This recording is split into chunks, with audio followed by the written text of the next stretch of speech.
Assalamualaikum warahmatullahi wabarakatuh.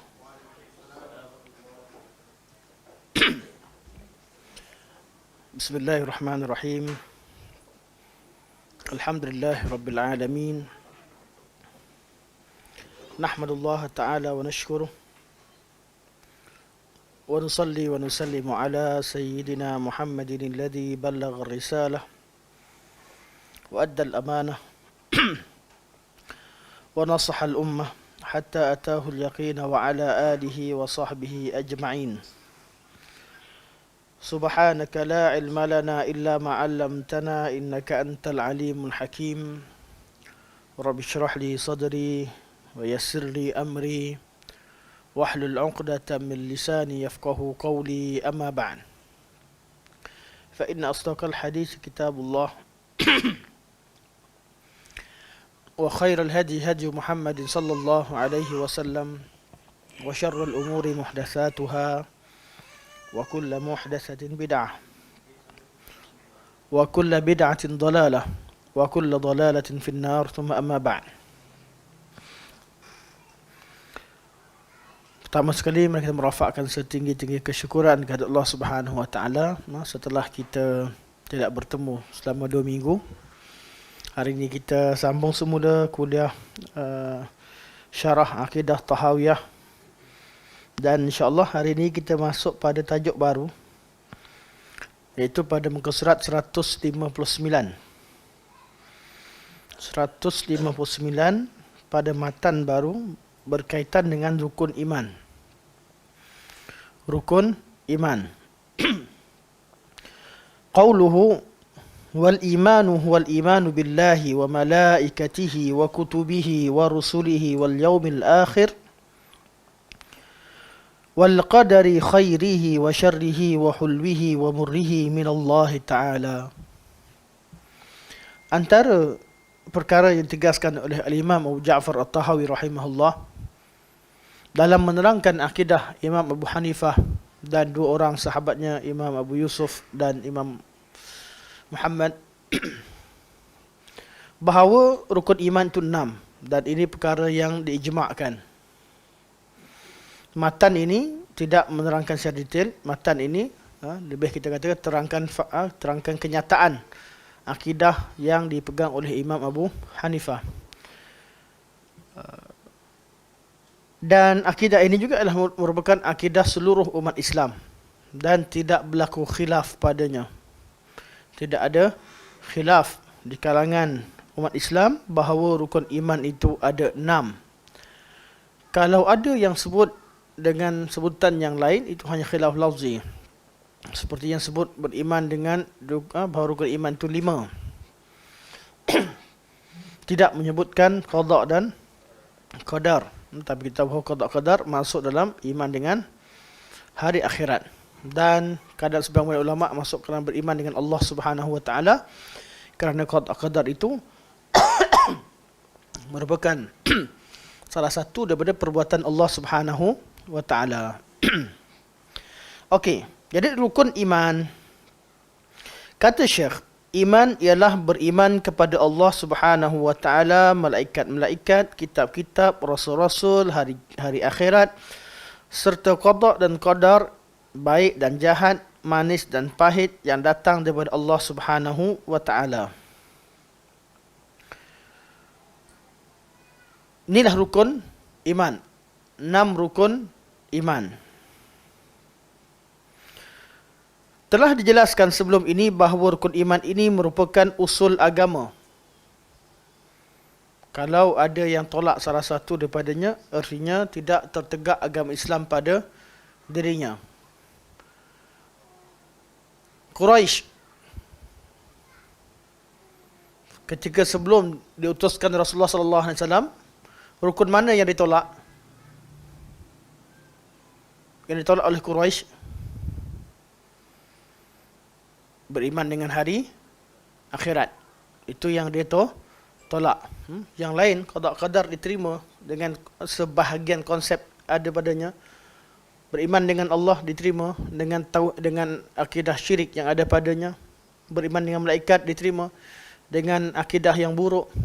Malaikat itu anak-anak perempuan Allah Subhanahu wa taala. Beriman dengan kitab, mereka terima kerana mereka percaya kepada ahli kitab dan mengagungkan ahli kitab, dan mereka kenal Ibrahim, dan mereka bercerita tentang kitab, tapi mereka katakan mereka golongan ummiyin, mereka ni golongan tidak membaca dan tidak tahu isi kandungannya. Jadi Quraisy tidak beriman dengan hari akhirat.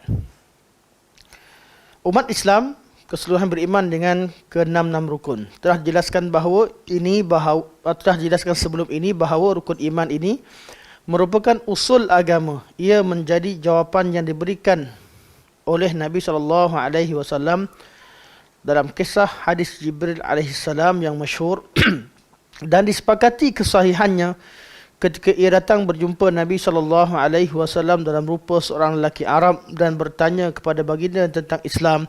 Maka baginda menjawab, Islam ialah engkau mengucapkan kalimah asyhadu an la ilaha illallah wa asyhadu anna Muhammadar Rasulullah, engkau mendirikan salat, engkau mengeluarkan zakat, berpuasa di bulan Ramadan, menunaikan haji ke Baitullah sekiranya berupaya berbuat demikian. Hadis Jibril. Ana rasa tak kita baca sekali imbas jelah. Seorang kata Sayyidina Umar bin Khattab radhiyallahu anhu, bainama nahnu julusun inda Rasulullah sallallahu alaihi wasallam, ketika kami sedang duduk dalam satu majlis dengan Rasulullah sallallahu alaihi wasallam, iz tala'a alaina rajulun shadidu bayad sya'ri shadidu bayadul thawbi shadidu sawad sya'ri la yura alaihi asru safar wa la ya'rifuhu minna ahad. Tiba-tiba datang seorang lelaki dari arah yang kami tidak tahu, yang sangat bersih bajunya, sangat putih bajunya, sangat gelap rambutnya. Apa maksudnya? La yura alaihi asr safar. Tidak terlihat bahawa dia seorang yang bermusafir. Kerana seorang musafir bajunya pasti berhabuk atau rambutnya kurang hitam. Ya, ini telah adanya habuk di rambut. Jadi baju dia putih, rambutnya hitam. Artinya dia orang tempatan. Kalau dia orang tempatan di Madinah itu, mereka kenal antara satu sama lain. Jadi Umar kata wala ya'rifuhu minna ahad. Tapi kami tak kenal seorang pun. Seorang dari kami tak kenal pun siapa lelaki ini. Kerana zaman tersebut Madinah bukan macam zaman sekarang. Zaman sekarang kalau tak kenal, kenal tak ni? Tak kenal, awak tak ke Madinah ke? Tak. Walaupun duduk satu Madinah, sekali pergi umrah, ataupun sekali duduk sana, mungkin tak kenal antara satu sama lain. Tapi zaman dulu, sahabat kenal antara satu sama lain. Malah orang luar baru masuk, Nabi persaudarakan. Jadi macam adik-beradik. Umar kata tak kenal seorang pun. Nak kata dia musafir, dia tak musafir. Nak kata dia orang tempatan, tak ada seorang pun kenal. Hatta, sehinggalah. Biar nampak pelik je. Orang datang buat apa lelaki ni? Hatta, mana dia pergi terus tuju. Jalasa ila Nabi sallallahu alaihi wasallam. Dia duduk betul-betul depan Nabi sallallahu alaihi wasallam. Fa asnada rukbatayhi ila rukbatayhi. Maka dia pun sandarkan dua lututnya pada lutut Nabi sallallahu alaihi wasallam. Dua perkara sini. Satu adab berguru, dan yang kedua rapat. Rapat. Adakah jadi syarat sandarkan lutut? Tak semestinya. Duduk dengan cara adab itu sudah cukup untuk beradab. Tapi bila sampai dekat sangat, artinya dia kawan rapat. Beradab dan rapat. Memang rapat. Di sini menunjukkan bahawa rapat itu tidak menjadikan seseorang itu hilang adab atau sebaliknya. Tak rapat jadikan seorang hilang adab sebagainya. Dan perkara itu ditunjukkan oleh Jibril. Jibril beradab dan duduk rapat. Maksudnya ada dua perkara tunjukkan. Satu adab dalam menuntut ilmu. Yang kedua hubungan yang sangat akrab. Wa wada'a kaffayhi ala fakhidhayhi, dan dia meletakkan dua tapak tangannya di atas dua fakhidhayhi, dua lututnya. Lutut ni lutut siapa? Zahirnya lutut dia sendiri. Dia letak tangan seperti duduk tahiyat awal. Ada sebahagian ulama kata letak di atas lutut Nabi SAW. Kenapa? Kerana rapat. Mana kalau kena rapat sangat, tanya soalan dengan soalan mana cara letakkan tangan di atas lutut. Fa asnada rukbatayhi ila rukbatayhi wa wada'a kaffayhi ala fakhidhayhi fa qala ya Muhammad. Ni pelik. Dia bercakap ya Muhammad. Pakai baju macam orang tempatan, tapi bila keluar cakap panggil Nabi ya Muhammad. Mana ada orang Islam panggil Nabi ya Muhammad? Ya Muhammad hanya dipanggil oleh orang munafik atau orang kafir atau golongan Arabi yang tak tahu apa-apa dan pakaian diketahui. Ya Muhammad, akhbirni 'anil Islam. Terangkan aku tentang Islam. Jadi sekarang pertama sekali soalan tentang Islam. Islamu an tashhadu an la ilaha illallah wa anna Muhammadar Rasulullah wa tuqimas salah wa tu'tiyaz zakah wa tasuma Ramadan wa tahujjal baita in istata'ta ilaihi sabila. Ada 5, sentral 6. Ada terkeluar 2. Jadi ada 5 rukun. Dia kata sadaq. Betul lah. Betul kamu cakap betul. Fa'ajibna lahu yas'aluhu wa yusaddiquhu. Kami rasa pelik, dia yang tanya, dia yang betulkan. Nabi SAW. Fa akhbirni 'anil iman. Maka terangkan pula pada aku tentang iman. Nabi kata al-imanu an tu'mina billahi wa malaikatihi wa kutubihi wa rusulihi wal yaumil akhir wa an tu'mina bil qadari khairihi wa syarrihi. Beriman dengan Allah, malaikat, rasul, kitab, hari akhirat, dan hendaklah kamu beriman dengan qada dan qadar yang baik dan yang buruk. Kemudian dia kata fa akhbirni anil ihsan. Terangkan aku tentang makna ihsan.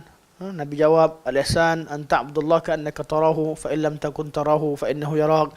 Hendaklah kamu sembah Allah sehingga seolah-olah kamu melihat Allah Subhanahu wa taala. Sekiranya kamu tidak mampu, hendaklah kamu sembah Allah dalam keadaan yakin Allah sedang memerhatikan kamu. Hadis ini sehingga akhir kalau kita tanya fa akhbir anis saah, tanya tentang hari kiamat.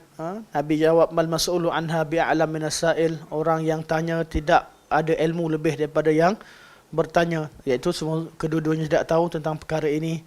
Fa akhbirni an amaratiha. Maka terangkan pula tentang alamat hari kiamat. Nabi kata antalidal amatu rabbataha. Ibu yang melahirkan tuannya. Antarul hufat al-aurat al-alata ri'a'asya yatatawaluna fil bunyan. Dan kamu melihat orang-orang yang miskin, yang berkaki ayam, yang berjaga kambing, mereka berlomba-lomba membina bangunan yang tinggi atau makna yang seumpama dengannya, sehinggalah selesai. Habis ditanya, summa dhahaba habisnya sampai akhir. Falabithu maliya. Umar kata, dah habis dia pergi, kemudian aku duduk. Dan seketika faqala lin Nabi sallallahu alaihi wasallam, maka Nabi berkata kepada aku, ya Umar, atadri manis sa'il? Wahai Umar, tahu tak siapa yang bertanya tu? Qala Allah wa rasuluhu a'lam. Umar berkata Allah dan Rasulnya lebih mengetahui, atau qultu Allah wa rasuluhu a'lam. Maka Nabi kata, fa innahu Jibril atakum yu'allimukum dinakum, atau yu'allimukum dinakum. Dia adalah Jibril, dia datang ajar kamu agama kamu. Okey, sebelum masuk pada rukun iman yang 6. Hadis ini dikenali sebagai hadis Jibril. Kerana Jibril datang berupa seperti seorang Arabi. Hadis ini juga dikenali sebagai hadis maratibuddin. Hadis maratibuddin, hadis level agama. Soalannya, level agama ni apa maksudnya? Islam, iman dan ihsan. Apa maksud level agama? Level kualiti amalan seseorang dalam agama. Adakah maksudnya ada orang kata ni hukum fiqh ni dengan hukum ilmu fiqh ni dengan ilmu akidah, kemudian dengan ilmu tasawuf. Dia kata tasawuf lah lebih paling tinggi. Adakah itu maksudnya? Tidak. Maksud daripada hadis ini pertama sekali untuk kita faham, tujuan kita menuntut ilmu dalam agama adalah untuk beramal. Semua ilmu yang kita pelajari dalam agama bukan kerana kita ingin tahu. Tak ada istilah ingin tahu. Itu orientalis. Orientalis dia belajar tentang Islam, dia nak tahu. Dia tak nak amal.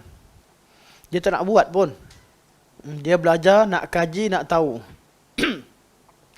Dalam agama Islam, kita belajar semua perkara dalam agama bukan sekadar untuk ingin tahu dan cuba-cuba. Bukan itu tujuannya.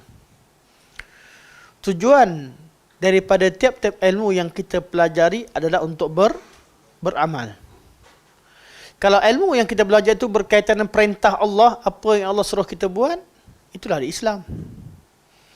Kalau ilmu yang kita dapati berkaitan dengan apa yang Allah suruh kita, beritahu pada kita, itulah iman. Dan ilmu berkaitan dengan adab dan cara pelaksanaan agama sehingga kita merasakan muraqabatullah, itulah ihsan. Atau kalau kita susun dengan ringkas bahawa semua orang Islam wajib beramal. Semua orang Islam wajib beramal. Tak ada orang Islam yang tak nak beramal dengan agamanya. Tak wujud. Tak ada istilah dia orang Islam tapi tak nak amalkan Islam. Yang ada orang Islam yang beramal ini, ada orang Islam semuanya beramal, cuma amalan mereka itu berbeza-beza tingkatannya. Ada yang levelnya orang awam, level Islam, dia buat, dia patuh, tapi oleh kerana kurang ilmu, ada sebahagian apa yang dibuat dia kurang faham dan dia tidak memahaminya dengan jelas, maka levelnya level Islam. Ada orang yang beramal taat kepada Allah Subhanahu Wa Taala dengan ilmu pengetahuan, mengetahui segala dalil, mengetahui bab berkaitan iman dengan Allah, malaikat, Rasul, kesemuanya dapat dipahami dan dipraktikkan dalam amal ibadahnya, levelnya level iman. Ada orang bukan sekadar ikut perintah Allah, seolah-olah dia mendengar perintah Allah, bukan sekadar kenal Allah, malaikat, kitab, Rasul, hari kiamat dan qada-qadar, malah dia bila dia amalkan dua perkara tadi, Islam dan iman, dia amalkan dengan sempurna sehingga dia merasakan seolah-olah betul-betul dia berdepan dengan Allah Subhanahu Wa Taala. Mana dia bukan berdepan dengan perintah Allah, ada perantaraan, dia betul-betul seolah-olah ketika dia beribadah, ketika dia beramal tadi betul-betul dia nampak Allah Subhanahu Wa Taala. Ni level paling tinggi dalam beramal. Level ihsan. Orang kata mana level orang yang belajar? Kalau belajar tak nak amal, tak ada level. Tak ada guna. Belajar banyak, mengucap pun tidak. Tak ada apa-apa. Berapa ramai orang-orang orientalis yang belajar tinggi, belajar hafal Quran, tapi mengucap pun tidak, tak ada level dalam agama. Level sebagai seorang Islam bermula bila dia mengucapkan kalimah asyhadu an la ilaha illallah wa asyhadu anna Muhammadar Rasulullah. Ini rukun Islam yang pertama. Dari situ baru kita iktibar diri sebagai seorang Muslim. Itu pun ketika dia ucap tu dia kena faham. Dia kena amalkan ke semua rukun Islam. Walaupun dia ucap kalimah syahadah, tapi dia ikrar. Dia tahu bahawa lepas Islam, dia kena solat. Bukan Islam tinggalkan solat. Tak. Masuk Islam wajib solat. Kita nak suruh dia solat, dia kata saya tak pandai solat. Ikut je lah. Ikut saja. Macam mana nak ikut? Ikut je pergi masjid. Kalau tak nak malu, hafal 4 benda. InsyaAllah selesai. Belajar cara berdiri, 1. 2 cara rokok, 3 cara sujud, 4 cara duduk. Cukuplah belajar 4 benda. 4 perbuatan ni kalau orang belajar, orang pergi belajar, orang nak kurus. Yang duk tanya gerakan-gerakan senam, kan? Macam-macam jenis senam. Lagi susah. Cara berdiri ada 2. Angkat tangan dan letak bawah. Sujud sama aja, tak ada beza. Rokok sama aja. Dan duduk ada 2. Duduk cara tawarruk dan duduk dengan cara iftirash. Senang tak?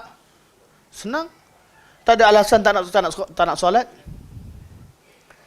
Jadi kalau orang masuk Islam, sejak berawal kita kena solat, memang orang Islam wajib solat. Beritahu awal-awal perlu solat, dan tapi Islam tu tidak susah, Islam tu mudah. Mula dulu belajar cara sehingga dihafal, kemudian hafal rakaat, hafal sebagainya. Mula belajar Fatihah dan sebagainya. Solat dia sah tak sah? Solat dia Allah terima pada ketika awalnya, peringkat awal. Cuma ada perbincangannya, cuma tak bolehlah. Keadaan begitu dia kena sempurna. Mana kita kena ajar dia rukun. Mana bacaan-bacaan yang asas. Lepas tu kita baca, ajar surah Fatihah dan sebagainya. Yang penting ketika dia masuk Islam, dia akur dengan solat. Dia akur. Solat bila? Tiap-tiap hari. Sepanjang hayat. Ketika dia masuk Islam pun dia tahu bahawa dalam setahun dia kena puasa sebulan. Dalam seumur hidup dia kena pergi haji sekali. Kalau dia berharta, dia kena keluarkan zakat. Ini benda yang basic yang perlu diketahui oleh orang yang nak masuk Islam secara umum. Secara umum. Jadi semua orang Islam wajib beramal. Kalau ada di kalangan orang Islam yang mengaku sebagai Islam namun ajak kepada tidak beramal, ketahuilah dia bawa ajaran yang bukan daripada asal Islam. Sama dia kata amalan tak penting seperti golongan Murji'ah, atau kata tak beramal itu lebih tinggi levelnya berbanding dengan yang beramal seperti golongan Batiniyah.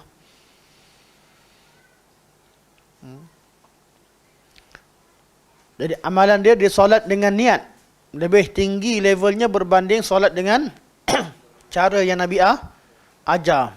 Alasannya apa? Alasannya solat dengan niat, kata mereka lebih tinggi levelnya berbanding dengan solat yang sebenar. Alasannya apa? Alasannya lebih khusyuk dan lebih ikhlas. Mereka dah golongan yang paling banyak cerita tentang solat khusyuk, tentang ikhlas.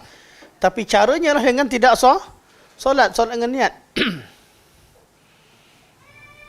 Solat dengan cara Nabi ajar, dia kata kalau kita solat dengan semua arkan fi'li, boleh jadi riak, orang nampak. Solat dengan semua bacaan qauliyah, boleh jadi sum'ah, orang dengar. Solat di masjid, orang nampak, boleh jadi takabbur, riak, sum'ah. Tapi kalau solat dengan niat, ikhlas, orang tak nampak, dia hanya ada hubungan dia dengan Allah, dia ikhlas dan amalannya tidak terdedah kepada riak dan sum'ah. Jawapan kita, jangan cakap banyak engkau tak solat. Bahasa mudahnya dia tak sembahyang. Bukan solat ikhlas, tak. Bahasa mudahnya dia tak solat, itu saja. Sama juga bab-bab yang lain. Bab cerita ilmu sekian, kalau ada orang mula cerita bahasa Arab ni, bahasa orang Arab, Quran ini diturunkan untuk seluruh umat, takkan kita nak orang Arab sahaja yang tahu? Kita orang luar pun kena pun Allah raikan. Jadi kita faham Quran tak mestinya melalui bahasa Arab. Kita boleh faham Al-Quran dengan fahaman yang lebih luas. Bentuk-bentuk huruf juga mempunyai peranan. Boleh masuk macam-macam bentuk-bentuk huruf, ada hikmahnya, tidak ada yang kosong. Walaupun begini dan begitu, cerita semua ni cerita datang. Cerita yang disebut hanya sekadar hiasan.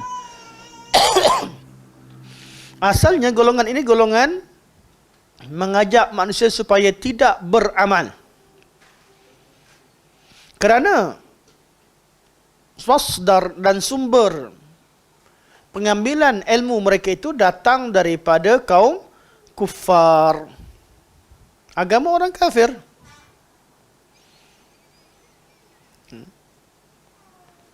Dalam bab amal, mereka rosakkan kefahaman sehingga yang tak beramal dikatakan mencapai level hakikat. Yang tak faham agama melalui, yang faham agama cara sendiri, dia kata sebagai ma'rifat. Cara Nabi bawa, dia kata level paling rendah, syariat. Golongan ini golongan yang sesat. Tidak ada syak lagi, mereka golongan sesat dan menyesatkan manusia. Jadi dalam Islam, level paling rendah Islam, iaitu beramal dengan perintah Allah Subhanahu wa taala.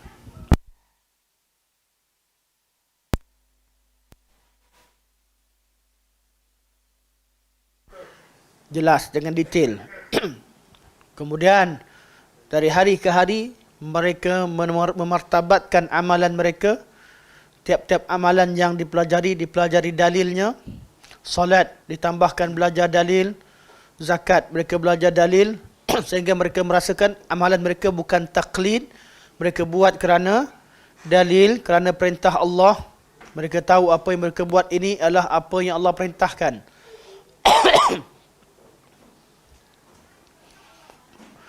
Mereka belajar sehingga mereka tahu bahawa apa yang mereka lakukan ini bukan kosong, malah dicatatkan oleh malaikat dan akan dipaparkan di hari akhirat. Akan diperlihatkan apa yang mereka amalkan ini adalah sesuatu yang diajarkan oleh Rasulullah sallallahu alaihi wasallam. Dan apa yang berlaku ini mereka taufik daripada Allah Subhanahu wa taala. Allah yang dengan qada-qadar Allah, dia ada tenaga dan kemampuan untuk melakukan amalan ini. Maka tidak ada riak dan takabur pada dirinya. Di situ lahirlah level amalannya kepada level iman. Level iman. Jadi amalan dia sama juga solat. Tak ada beza pun golongan yang muslim, mukmin dan muhsin. Tak ada beza, orang yang sama kadang-kadang. Ada waktu khusyuk sampai ke level ihsan. Ada waktu solat sampai tak ingat berapa rakaat. Ada waktu solat dan cuba perhatikan kandungan maknanya, tapi hati itu tidak mencapai level ihsan. Orang yang sama. Malah kadang-kadang dalam satu solat ada Islam, iman dan ihsannya. Waktu sujud menangis pada Allah Subhanahu wa taala. Waktu bangun dah mula hilang, kurang. Kadang-kadang dalam solat yang sama dah lalai leka, hanya ikut cara zahirnya, tapi hatinya telah ingat pada kunci yang ditinggalkan dalam almari.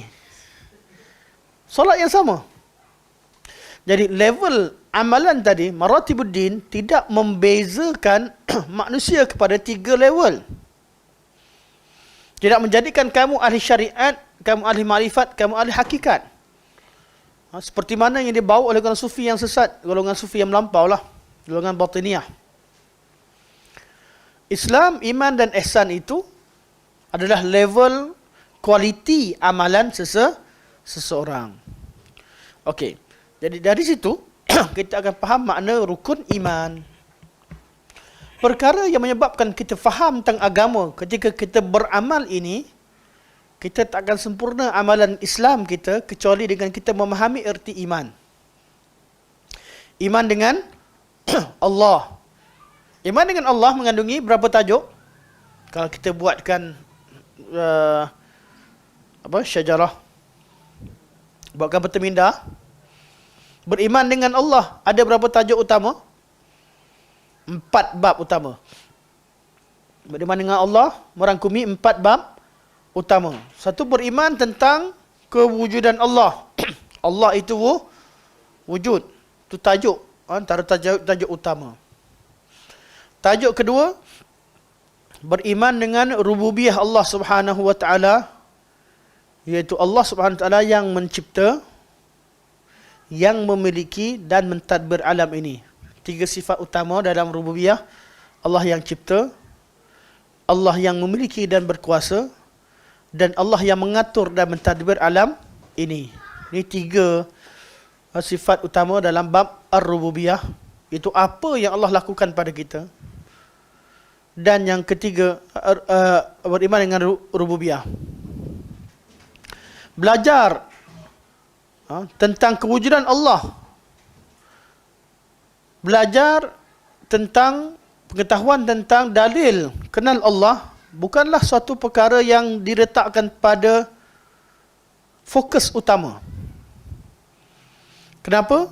Sebab semua manusia akur tentang kewujudan Allah. Termasuk Fir'aun yang mengaku sebagai Tuhan. Ketika ditenggelamkan, dia ingat pada Allah. Termasuk Namrud yang mengaku sebagai Tuhan. Ana uhyi wa umit. Namun ketika Allah bekukan dia jadi kaku, dia minta Ibrahim supaya doakan. Kembalikan dia pada asal, dia nak beriman. Namrud. Termasuk semua jabbarin di atas muka bumi ini, orang-orang yang kuat dan jahat, semua akur tentang kuasa Allah Subhanahu wa taala. Termasuk golongan etis. Letakkan etis yang kapal terbang, kita main game. Biarkan dia kapal terbang, tengok apa yang keluar dari mulutnya. Ketika musibah melanda, terzahirlah kebergantungan manusia hanya kepada Allah Subhanahu wa taala. Lebih elok tangkap etis-etis Arab. Kalau etis orang putih dia keluar my God. Etis orang Arab keluar apa? Ya Allah, Ya Allah, Ya Rahman, Ya Rahim, keluar confirm Arab. Ataupun tuduh etis Arab. Tuduh dia macam-macam sampai kata wallahi, wallahi, keluar. Automatik keluar. Hakikatnya, namun kita belajar tentang bukti kewujudan Allah Subhanahu wa taala dengan segala buktinya. Kenapa? Tujuannya adalah untuk pertama, untuk berhujah dengan golongan etis. Etis pada suatu ketika adalah satu kebodohan. Bila ada orang etis kat dunia ni, dia rasa malu sebab dia tak tahu nak agama dengan agama apa. Etis adalah golongan yang bodoh. Golongan yang jahil dan tolol. Tak tahu, tak kenal agama mana, tak tahu pendirian apa yang perlu dilakukan. Namun etis moden, apabila pembangunan tamadun Eropah berdiri di atas revolusi yang menentang golongan agama yang menggunakan agama dan menunggang agama dalam ajaran mereka,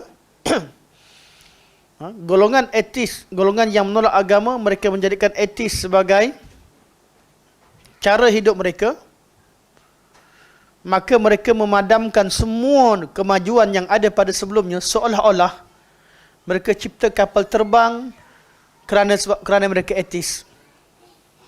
Sebab tu kita lebih kenal Wright Brothers daripada Abbas bin Farnas. Sedangkan yang cipta teori kapal terbang siapa?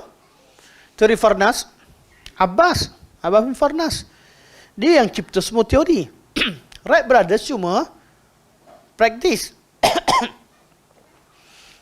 Dengan tambahkan ekor di belakang. Al-Jabir jadi Al-Jibra. Semua nama-nama Arab ditukar jadi nama orang putih. Tujuannya apa? Hilangkan keagamaan dalam ilmu sains. Dia melupakan sejarah umat yang ummi pada zaman jahiliah berubah jadi umat Iqra dan menguasai dunia, membawa kemajuan pada dunia. Cara mereka padamkan adalah dengan menutup sejarah, tukar teori-teori yang ada, yang diwarisi dan diambil daripada Andalus, seolah-olah mereka lah yang mencipta tamadun. Caranya padamkan semua nama Islam yang ada kaitan dengan agama mana-mana sekalipun. Yang kedua, mereka cipta watak baru, seolah-olah mereka lah yang menemukan ini dan itu. Teori-teori yang ada, seolah-olah kerana mereka etis lah, mereka jadi yang orang yang maju. Jadi zaman Eropah yang zaman gelap, zaman inquiry, zaman mereka mempersoalkan agama itu dijadikan sebagai asas kepada wujudnya kemajuan. kerana mereka persoalkan agama, tidak taat sepenuhnya pada agama. Hakikatnya, orang agamanya rosak, orang awam dia pun rosak. Kedua-duanya rosak. Namun sejarah Eropah ini dijadikan sebagai ukuran terhadap pemikiran manusia di zaman sekarang. Falsafah mereka dijadikan sebagai falsafah dunia. Bahasa mereka dijadikan sebagai bahasa dunia. Sehingga kalau kita belajar tentang sejarah Eropah, kita mendapati bahawa orang zaman sekarang lebih kenal sejarah-sejarah Eropah, zaman gelap, zaman Renaissance, zaman kemajuan dan zaman industri dan zaman kemajuan lebih daripada zaman Jahiliyah, Makkiyah dan Madaniyah. Sedangkan keadaan sangat berbeza. Zaman Makkiyah, zaman Jahiliyah, manusia jahil kerana tidak ada agama. Manusia gelap kerana tidak ada agama. Kemudian zaman cahaya setelah diturunkan Al-Quranul Karim dan diutuskan Rasulullah sallallahu alaihi wasallam. Kemudian zaman hijrah, setelahnya terbentuknya negara Islam, zaman kemajuan, zaman perubahan. Sehinggalah Nabi sallallahu alaihi wasallam wafat, disambung oleh kemajuan Islam ini dan ketamadunannya dibina oleh orang-orang yang beragama. Agamalah yang membawa kebaikan. Oleh kerana banyak negara yang menjadikan Eropah sebagai sejarah Eropah dan sejarah Eropah sebagai asas kepada pemikiran, wujudlah zaman sekarang ramai orang yang pandang buruk pada agama, pandang buruk pada pakaian jubah, pandang rendah pada orang yang belajar bahasa Arab atau bercakap Arab, pandang rendah dengan apa saja berkaitan dengan agama dan merasa tinggi melihat kepada dunia Eropah. Merasa hebat dengan segala kemajuan yang ada. Puncanya kenapa? Banyak sebab. Antaranya salah faham. Eropah moden, Eropah yang telah menjadikan golongan yang bodoh sebagai alim, iaitu golongan yang jahil tentang Tuhan ini dijadikan sebagai satu mazhab. Yang dahulunya tidak ada siapa yang mengaku, aku ni ateis, malu nak mengaku. Tapi pada ketika zaman mereka, zaman sekarang, zaman Eropah, golongan yang jahil menamakan diri mereka sebagai atheism. Dan menjadikan pengikut-pengikut yang terpengaruh dengan mereka di kalangan orang agama sebagai secularism. Sekular. Berasal pada scholars. Orang yang ulama'. Bila makin alim seseorang itu, dia makin jauh, dia tak campur adukkan urusan agama dengan kehidupan. Orang cerita tentang agama jadi apa? Mundur. Orang yang bebas daripada agama dianggap sebagai moden. Dan wujudlah suasana begini sehingga akhirnya ramai orang-orang bodoh mengaku menamakan diri mereka sebagai golongan ateis. Hakikatnya mereka golongan bodoh. Namun di dunia sekarang, gerakan mereka dikatakan gerakan ahli sains, orang yang saintis, orang yang alim. Ini yang perlu kita zahirkan. Kebodohan mereka tentang agama yang perlu kita highlightkan. Jadi hujah mereka, kenapa mereka tak beriman dengan Allah, kewujudan Allah? Sebab kami tak nampak. Tak nampak tu ada kehebat. Kami tak pernah tahu, kami tak pernah. Itu kebodohan. Kalau tak nampak, suatu benda kita tak nampak. Tapi kalau datang daripada berita yang sahih, terima tidak? Terima. Tak ada kat dunia ni orang tak percaya pada sejarah. Semua tempat ada sejarah, semua bangsa ada sejarah. Pernah nampak ke sejarah? Siapa orang zaman sekarang tahu, orang Mesir, tanya orang Mesir, dia pernah nampak Fir'aun ke? Mana tahu Fir'aun tu orang lain yang dia nampak kat Mumia tu. Semua bangsa percaya pada sejarah. Percaya kepada ketamadunan nenek moyang mereka. Semua negara bangga dengan keturunan. Tapi sampai cerita kepada Rasulullah, macam-macam dia persoalkan. Sedangkan sejarah-sejarah yang diperjuangkan oleh bangsa-bangsa kat dunia ni, sejarah yang tak jelas. sejarah yang ada pada Nabi SAW. Ada Al-Qurannya, ada sunnahnya, ada riwayatnya, semuanya jelas. Tapi ini yang dipertikaikan. Orang yang pertikaikan sunnah Nabi SAW, pertikaikan ajaran Nabi, pertikaikan sejarah-sejarah sahabat, orang yang sama percaya kepada perkara karut marut. Percaya pada sihir. Percaya kepada pelbagai cerita-cerita bangsa. Orang yang sama, mereka lah yang paling banyak pergi kaji apa? Dia tak percaya pada cerita Nabi, kisah Rasul semua. Dia lah pergi paling banyak kaji tentang sejarah purba. Yang pergi kaji orang mana? Ramai etis. Kenapa tak gunakan otak? Mereka ni golongan bodoh. Golongan yang jahil. Mereka ketika berbincang tentang urusan juz'iyah, mesti nak dalil.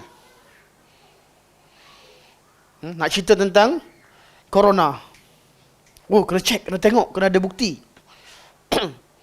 Dan bila cerita tentang urusan juz'iyah, dia kata mesti ada sebab ni. Kenapa corona ni ada ekor? Kenapa ada kaki? Kenapa begini? Kaji tentang kromosom, sekecil-kecil benda. Oh, kenapa kena 44, 44?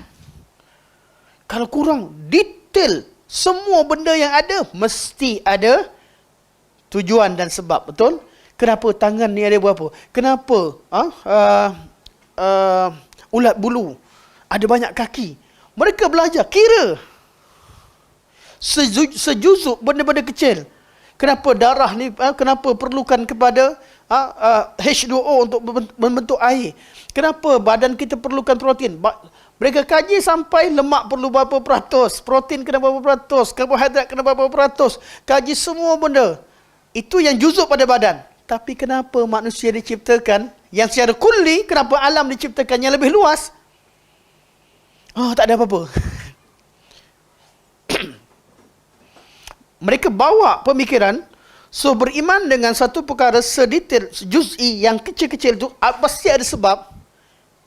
Dalam badan kita, tiap-tiap benda, kukunya, sekarang ni kaji kuku pula, putih macam mana, macam-macam. Kaji semua benda, mereka kaji. Mesti ada sebab, mesti ada sebab, mesti ada sebab.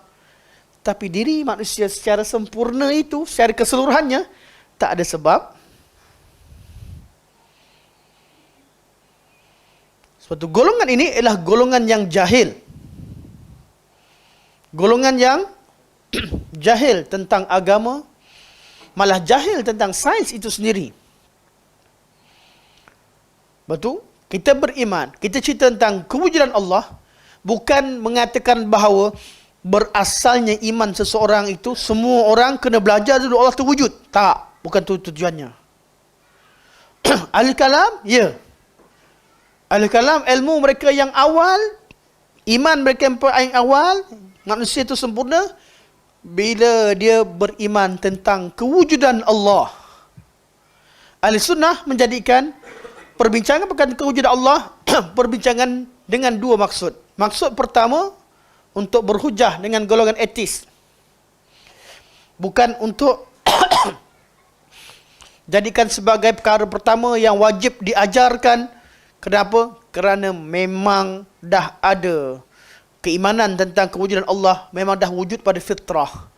Cuma kalau kita tiba-tiba jumpa ada orang tak percaya pada Allah, kita ada senjata, bukan kita tak mampu jawab.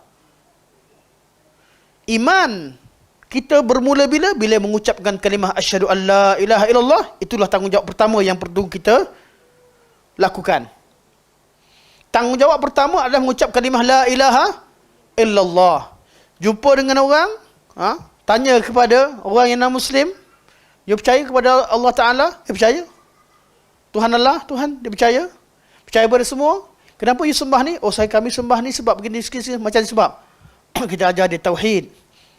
Kalau Allah yang cipta, Allah yang beri sebagainya, sembahlah Allah. Kenapa sembah Tuhan yang banyak? Sembahlah Tuhan yang Maha Esa. Terus ajarkan kalimah la ilaha illallah. Inilah dia manusia secara umum. Namun kalau ada tiba-tiba terserempak dengan orang yang kata Tuhan tu wujud ke? Barulah kita balik kepada betulkan dulu fitrah dia, betulkan kefahaman dia berkaitan kewujudan Tuhan, betulkan tentang sifat-sifat Allah, barulah pergi kepada sanggilah mengucap kalimah syahadah asyhadu an la ilaha illallah asyhadu anna muhammadar rasulullah. Namun tanggungjawab awal wajib al mukallaf, perkara yang paling awal wajib dilakukan oleh mukallaf apa dia? mengucapkan kalimah asyhadu an la ilaha illallah, asyhadu anna Muhammadar Rasulullah.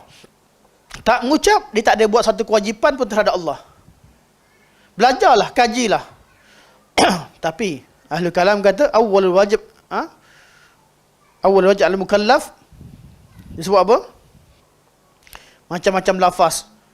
Ada yang kata ma'rifatu wujudillah, ada yang kata iradul ma'rifah, ada yang kata al-qasdu, niat nak belajar tentang ilmu kalam, tentang ilmu logik dan sebagainya. Ini semua kalam batil. Jadi ahli sunnah bukan tak tahu tentang dalil, cara berhujah tentang dalil kewujudan Allah Subhanahu wa taala. Kenapa saya sebut begini? Ada satu status yang di screenshot dan di forwardkan pada saya. Seorang lelaki kata, aku kalau jumpa Wahabi ni aku tanya dia je, apa dalil Allah tu wujud? Wahabi mana dia cerita tu? Salafi mana yang tak kenal Allah tu wujud? Dia kata akan terkebil-kebil. Siapa terkebil-kebil? Perbincangan berkaitan kewujudan Allah, perbincangan asas dalam ilmu akidah yang kita ajak belajar. Kita belajar tentang bukti wujud Allah dengan dua maksud. Pertama, untuk berdebat dengan golongan ahli batil yang fitrahnya sampai ke tahap tak kenal Allah Subhanahu wa taala. Tujuan kedua adalah tujuan untuk menambahkan ketenangan hati kita. Ibrahim kalau minta Allah, Rabbi arini kaifa tuhyil mauta, Allah, tunjukkan kepada kami macam mana, tunjukkan kepada aku macam mana kamu hidupkan orang yang mati. Apa kata Allah? Qal awalam tu'min, kamu tak beriman ke wahai Ibrahim? Apa kata Ibrahim? Qala bala, ya Allah beriman ya Allah, bahkan ya Allah aku beriman. Walakin liyatma'inna qalbi, akan tapi aku nak hatiku jadi lebih tenang.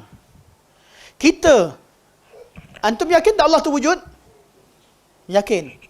Tapi berani jumpa, kalau kita keadaan macam ni, datang etis, berani jawab? Kerana goyang. Betul tak? Hati kita rasa tak kurang tenang. Bukan sebab tak tahu betul-betul. Tahu betul. Tapi kalau kita belajar, bukti 1, 2, 3, 1, 2, belajar, makin banyak belajar, kita makin hati makin jadi tenang.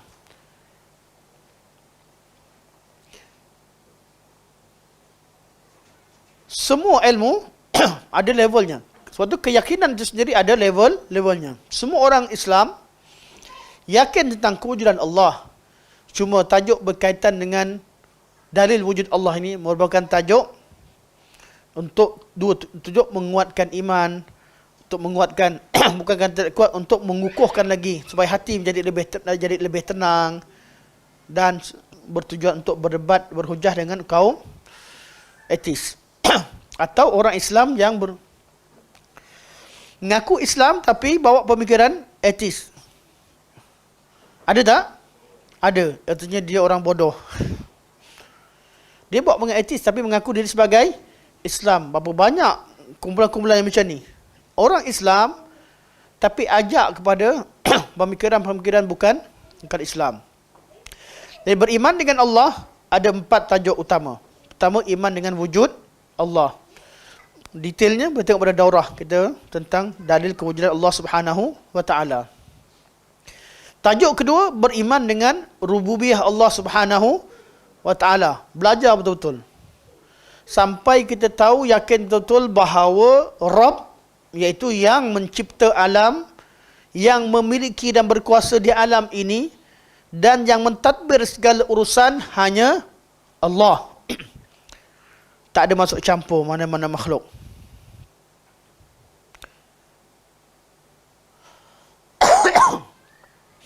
Ada tak selain Allah yang mengatur alam?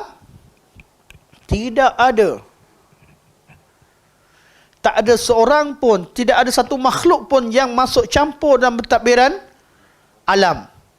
Yang ada makhluk-makhluk yang mengikut perintah Allah. Mikail, dengan perintah Allah, Allah perintahkan dia untuk menurunkan hujan, untuk bagikan rezeki. Israfil untuk tiup sangkakala. Malaikat Ridwan jaga syurga. Kalau namanya sabit.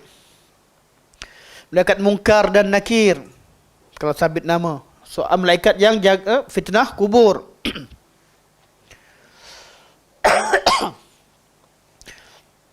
Malakul Maut, atau yang terkenal dengan nama Israel di kalangan orang kita, riwayat Israelian, yang cabut nyawa. Bukan mereka uruskan alam, bukan mereka memiliki sifat Rabb. Mereka hanya ikut perintah Allah. Berlakunya satu perkara sama ada Allah perintahkan malaikat ataupun Allah perintah pada makhluk itu secara langsung. Tak payah malaikat sejukkan, tak. Allah perintahkan kepada ya nar, wahai api, kuni bardan wa salaman ala Ibrahim. Langsung Allah perintahkan kepada api, ya ardi bla'i ma'aki, wahai bumi, telan ataupun sedut air. Ketika Allah nak tenggelam, setelah banjir berlaku, Allah suruh bumi serap air. Itu perintah langsung kepada makhluk tersebut. Allah boleh perintah makhluk tersebut secara langsung. Allah boleh perintahkan malaikat. Allah boleh perintahkan menggunakan ada orang tertentu lalu kesian tengok kita dia bagi makanan. Allah boleh bagi makanan secara langsung seperti Allah bagi kepada Maryam. Allah boleh melakukan perantaraan yang sedikit. Maryam ketika tepuk dahan ataupun batang kurma, jatuh kurma. Dan macam Allah. Semua ni makhluk Allah. Semuanya tentera-tentera Allah. Jadi belajar tauhid ar-rububiyah sehingga kita yakin bahawa yang mencipta alam, yang mengatur alam dan yang berkuasa di alam ini hanya Allah. Kemudian tajuk ketiga, tajuk al-uluhiyah atau tajuk asma' sifat. Asma' sifat, kita kalau bab rububiyah kita kenal, nampak macam mana berlakunya banjir, nampak kuasa Allah. Berlakunya pelbagai bencana, nampak nikmat Allah dan segala ini semua kesan pada rububiyah Allah Subhanahu wa taala, pentadbiran Allah. Tapi nama Allah, mana kita tahu? Nama Allah, sesuatu berkaitan dengan Allah, nama-namanya dan sifat-sifatnya kita tak tahu. Kecuali apa yang Allah beritahu. Maka perlu kita buka ayat Quran, perlu buka hadis untuk kenal nama-nama Allah dan sifat-sifat Allah. Sifat-sifat itu, nama-nama itu mengandungi sifat dan sifat yang sempurna. Ini yang kita belajar dalam tauhid asma' dan sifat. Berbeza dengan rububiyah. Walaupun satu tajuk berkaitan dengan Allah. Kenal Allah dengan sifat rububiyah sehingga kita tak letakkan satu sifat Rabb, sifat rububiyah kepada mana-mana makhluk. Kenal nama-nama Allah dan sifat-sifat Allah sehingga kita tidak meletakkan mana-mana sifat Allah pada makhluk atau meletakkan mana-mana sifat makhluk pada Allah Subhanahu wa taala. Itu tujuan tauhid asma' sifat. Bukan Salafi ni ajar orang tashbih. Tujuan kita belajar tauhid asma' wa sifat supaya kita kenal Allah Subhanahu wa taala dengan nama-nama dan sifat-sifatnya sehingga kita tidak meletakkan satu makhluk pun ada sifat Allah dan sehingga kita tidak meletakkan mana-mana sifat makhluk pada Allah Subhanahu wa taala. Tidak tashbihkan Allah dengan makhluk, tidak tashbih makhluk dengan Allah. Dalam keadaan tidak menafikan nama-nama sifat Allah sebab Allah turunkan ayat Quran dan hadis untuk terangkan tentang dirinya. Dan bab yang keempat kita belajar bab beriman dengan Allah. Tajuk tentang apa? Uluhiyah. Kenal cara beribadah pada Allah, faham maksud ibadah sehingga kita tidak menjadikan satu makhluk pun mempunyai sifat kelayakan untuk kita ibadahi. Tak ada seorang pun yang layak kita sujud padanya. Tak ada seorang pun yang layak kita meminta pertolongan daripadanya. Walaupun terhadap malaikat Mikail, kita isyarat istisqa kalau kemarau, minta dengan Mikail, kita minta dengan Allah. Allah nak umur panjang, kita tak minta dengan malaikat maut atau malaikat Israel. Kita minta dengan Allah. Kita nak selamat daripada azab kubur, kita bukan minta dengan munkar dan nakir, minta dengan Allah. Ini bab uluhiyah. Belajar betul-betul cara beribadah sehingga kita tidak menganggap suatu amalan kita pun membawa erti kita sembah selain Allah. Kita menghadap ke arah kiblat, ke arah Kaabah, bukan kerana Kaabah, tapi kerana perintah Allah. Kita cium Hajar Aswad, bukan kerana batu itu batu syurga, tapi kerana perintah Allah. Belajar betul-betul uluhiyah sehingga tahu bahawa semua yang kita buat dalam agama ini, kita hanya ikut perintah Allah, hanya sembah Allah, dan tak ada satu makhluk pun yang layak untuk kita meminta kepadanya. Walaupun kepada Jibril, walaupun kepada Mikail, walaupun kepada Rasulullah SAW, tak ada seorang pun yang mencapai sifat kesempurnaan dalam sifat mereka sehingga boleh mengambil satu pun daripada sifat hak Allah Subhanahu Wa Taala dalam bab uluhiyah. Kita boleh sayang pada Rasulullah, kita minta dengan Rasulullah, tapi waktu Nabi hidup, waktu Nabi wafat, kita beri salam kepada Rasulullah, berdoa kepada Rasulullah, berdoa kepada Allah Subhanahu Wa Taala untuk berikan selawat dan salamnya kepada Rasulullah sallallahu alaihi wasallam. Itulah yang diajarkan oleh seluruh sahabat Nabi sallallahu alaihi wasallam. Belajar tauhid uluhiyah sehingga kita tidak menjadikan suatu manusia pun atau satu makhluk pun sebagai sembahan selain Allah Subhanahu wa taala. Sebab tu dalam rukun iman yang 6 ada 3. Mana 3? Allah Subhanahu wa taala, Allah adalah Allah, dan 2 yang hidup iaitu Nabi dan Rasul.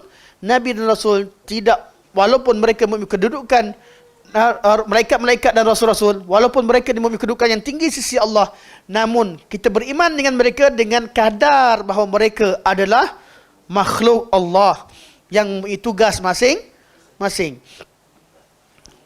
Bukan yang menjadikan kul huwallahu ahad, huwa itu adalah Muhammad, Nur Muhammad ini dan alam ini tercipta bermula dengan Nur Muhammad, dari Nur Muhammad cipta seluruh alam. Kita perlu minta dengan Nur Muhammad. Lang lagi kelakar minta dengan pokok. Ini satu kebodohan yang paling kelakar. Allah ciptakan di atas muka bumi ini seluruh makhluk di atas muka bumi ini. Kita sebagai khalifatullah, kita boleh gunakan semua makhluk Allah dengan cara yang ma'ruf. Menggunakan makhluk Allah bukan bererti meminta pertolongan dengan makhluk, bukan bererti istighatsah, bukan bererti isti'anah. Isti'anah kalau nak namakan, tak ada masalah. Gunakan pokok untuk jadi kertas, nak nama isti'anah lah. Tapi bukan minta dengan pokok. Nak gunakan bahasa Arab, nak guna apa, gunalah. Tapi jangan tukar hakikat ibadah permintaan pergi kepada pohon. Orang tengah cerita tentang minta dengan kubur, minta dengan wali, pergi tukar tajuk, cerita minta dengan pokok, gunakan pokok. Tak payah tukar tajuk. Agama kita ajar manusia untuk beribadah pada Allah. Esakan hak Allah dalam sifat rububiyahnya, uluhiyahnya, asma sifatnya. Tahu Allah itu sifat Rabb, Allah tu Rabb, tiada Rabb selainnya. Allah tu ilah, Tuhan yang disembah, tiada ilah selainnya. Allah Subhanahu wa taala memiliki asmaul husna wa sifatul ulya. Tidak ada yang lain yang memiliki dengannya, tidak ada yang sama dengannya. Ini tujuan belajar tauhid. Tiba-tiba belajar tentang tauhid macam ni, dia ekstremis. Tiba-tiba diajarkan dengan kaedah kenal Allah dengan segala sifat rububiyah, uluhiyah, sifat dengan sebenarnya, jadi ekstremis. Kenapa? Sebab dia kata kami buat perkara salah. Dah buat salah, tak ada suruh kita cakap betul. Minta selain Allah, takkan nak suruh kita cakap betul. Kalau salah, orang katakan salah, itu bukan ekstrim, itu fakta. Kalau memang salah, orang katakan salah, itu adalah fakta. Orang yang salah kena terima kenyataan. Aku dah buat salah. Bukan buat jawapan salah, cikgu tanda salah, cikgu ekstrim.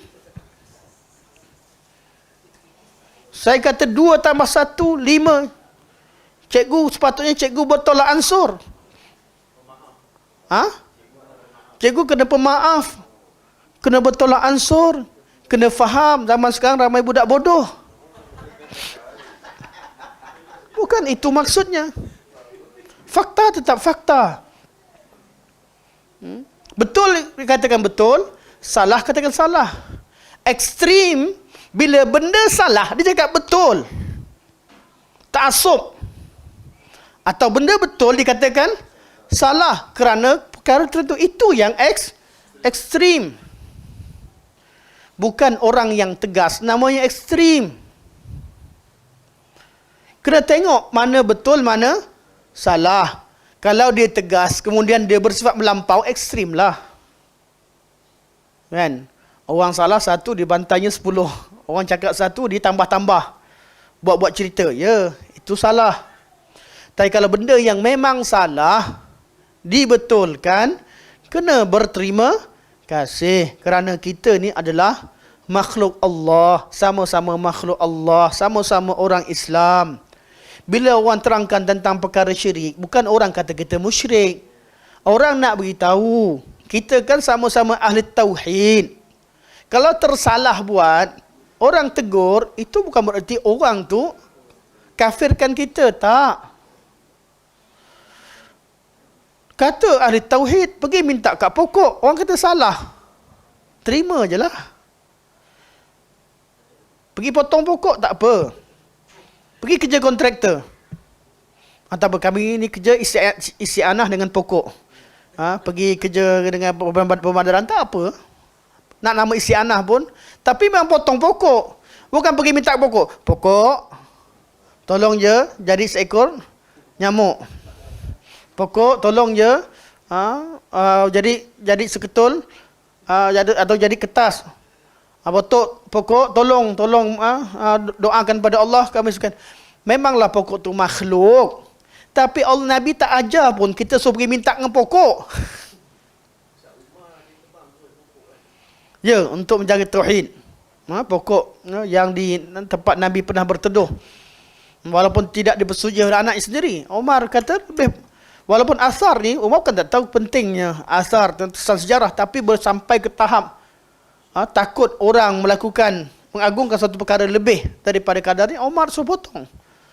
Sebab itu Umar ni dia adalah pintu pada fitnah. Apa sahaja bibit fitnah dipotong, ditutup pintu fitnah. Kadang-kadang perasaan kita ni, kita terlalu meraihkan sehingga kita tak berani mengatakan yang betul, atau menyembunyikan yang salah hanya kerana faktor perasaan itu. Kadang-kadang perkara ini menyebabkan banyak perkara batil tersebar. Bagaimanapun, manusia tetap manusia.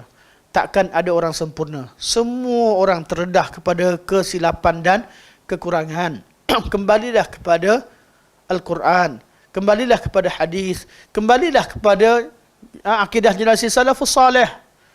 Ketika mana yang mana mereka semua diiktiraf sebagai agama yang dibawa oleh mereka, agama yang selamat. Sebagaimana mereka dulu semua. Al-Quran semua betul, cara faham betul, dan mereka akidah mereka betul. Mereka semua dah dijamin masuk syurga. Sahabat Nabi, mereka Quran turun pada mereka, mereka faham agama, dan semua mereka dijanjikan syurga. Generasi inilah generasi yang selamat. Akidah yang ada pada mereka itulah akidah yang menyelamatkan mereka sehingga mereka masuk ke syurga. Dan ilmu akidah yang Allah turunkan kepada Nabi Muhammad dah sempurna ke belum?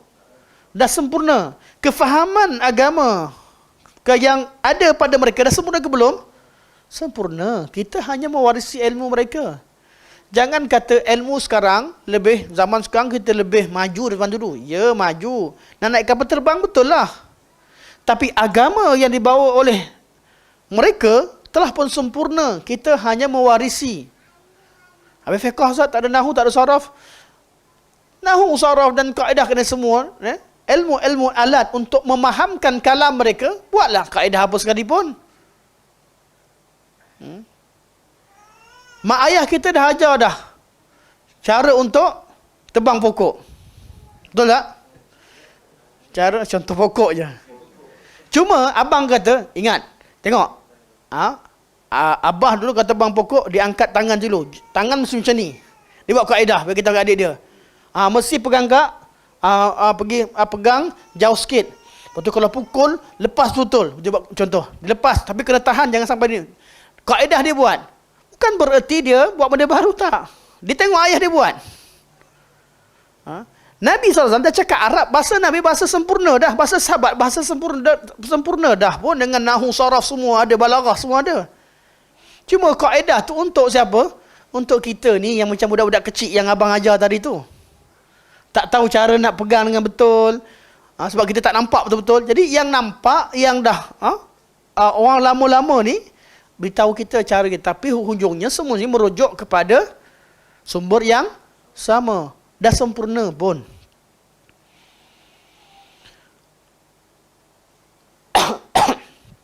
Beriman dengan Allah. Ni rukun iman yang pertama. Tak masuk tajuk pun sebab tajuk dia rukun iman je. Rukun iman pertama. Cuma benda ni penting kadang-kadang. Benda yang simple, diulang-ulang balik tapi penting. Kerana masih lagi ada orang yang tak faham maksud dan tujuan kita belajar ilmu akidah. Tuan-tuan bayangkan yang kita cerita tadi secara kita cuma pembahagiannya tadi tu. Ilmu tauhid yang begitu luas tadi berkaitan dengan rukun iman yang 6 yang kita bincangkan, semua secara detail dibincangkan, berkaitan dengan sifat wujud Allah, tentang wujud Allah sendiri pun detail Quran terangkan, dari apakah dari bermula dengan dalil fitrah. Ahli kalam kata tak ada fitrah, sebab apa kena belajar, tak ada fitrah. Dalil fitrah yang Quran sebutkan dinafikan. Kemudian dalil dalil hissi, okey ada.